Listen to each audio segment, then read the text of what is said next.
while you were sleeping at a negation TTH episode 17 part 2 inches. Has shocked that she's talking to him like she's the boss, and Hong-joo claims that he's lucky he's her sunbi, because if it were the other way around and draws her thumb across her throat threateningly. Bong Sunbi is sure she's lost her mind. Hong-joo calls Jae-chan to make sure he made it to work okay, and warns him about the protesters at his building.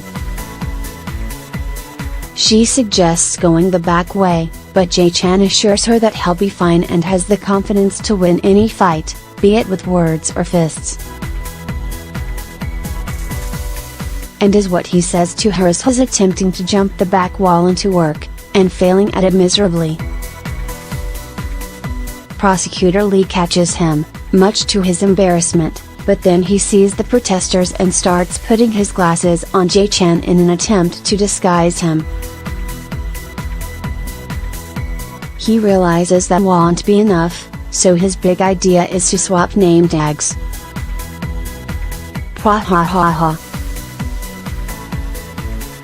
Even better is Jae-chan's sincere reaction, like he believes this to be an ingenious plan. The two knuckleheads duck and weave suspiciously right past the crowd, so of course they immediately recognize Jae-chan. The boys make a break for it, but when Jae-chan looks back, Prosecutor Lee is surrounded by the protesters, who actually believe he's Jae-chan and that he looks exactly like his photograph. Prosecutor Lee sells Jae-chan out pretty quickly, not that anyone believes him. Jae-chan prepares to face the crowd to go rescue his sunbi, but Chief Choi runs out to stop him, throw that sunbi away.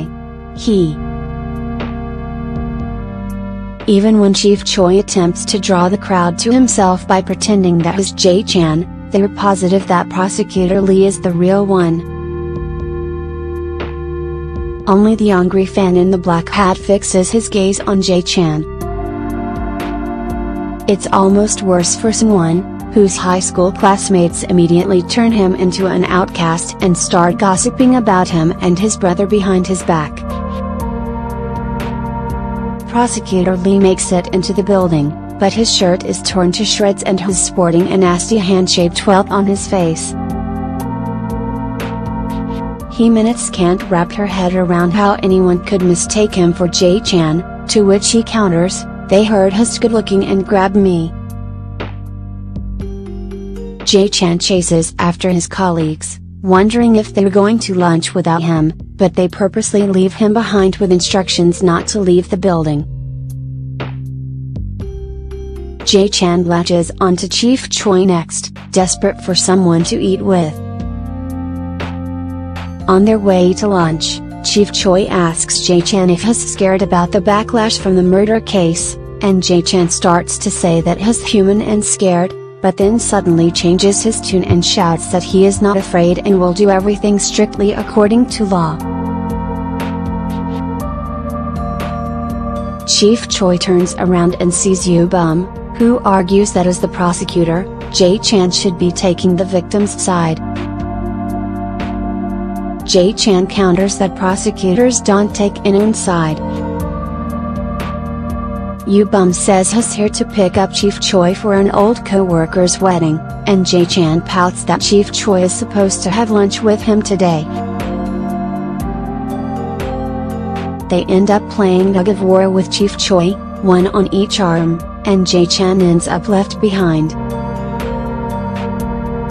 On the way to the wedding, Yubum brings up Woo-tak, having learned that he's friends with both Jae-chan and the murder suspect. Oh noes.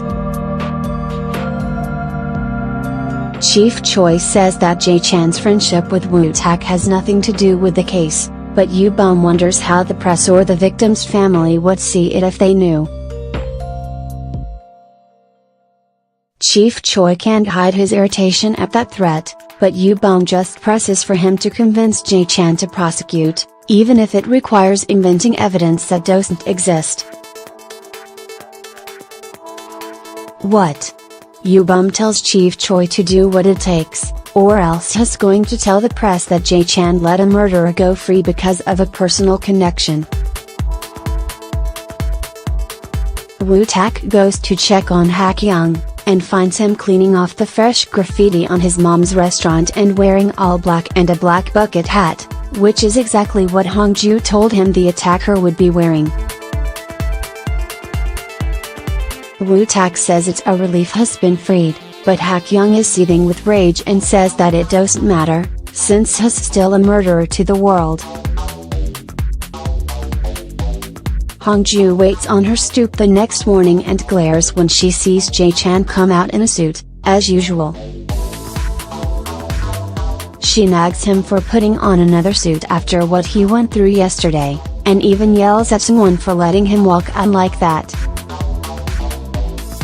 When she pitches a fit, Jae-chan immediately turns tail and Sungwon scurries after him to offer his clothes, afraid of Hong-joo's wrath.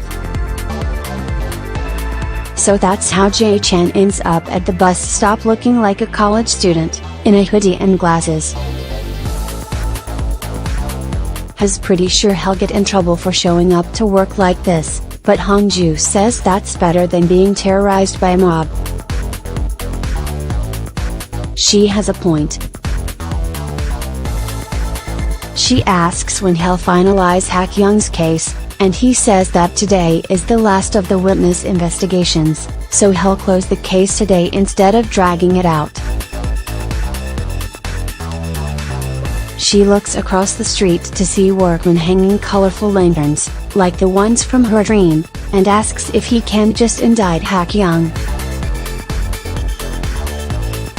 She takes it back, having said it because she was scared, and Jae-chan just quietly takes her hand and gives her a little smile to reassure her. Jae-chan's student disguise works like a charm, and he skips his way past the protesters with no one noticing, except for Black Bucket Hat. A minute later, Prosecutor Lee walks past the crowd in full hiking gear and a giant visor covering his face, but the protesters recognize him instantly as Jae-chan and mob him again. Hyang-mi and the other office managers worry about Jae-chan's growing army of anti-fans, but when they catch a glimpse of him arriving in his casual outfit, they get distracted with how young and cute he looks, and Hyang-mi suddenly goes back to being a fan. Hong-joo shoots laser beams from her eyes at Bong Sun-bi when she sees that his article has over 9,000 comments. She starts arguing with commenters in the thread who are calling Jae-chan trash, which only serves to raise her blood pressure. One comment catches her eye, though it's a note about how the blood pattern at the crime scene reminded him of a picture he saw once.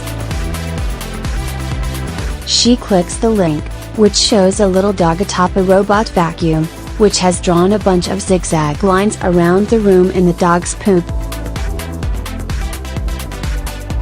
Hong-joo gasps and calls Bong Sun-bi over.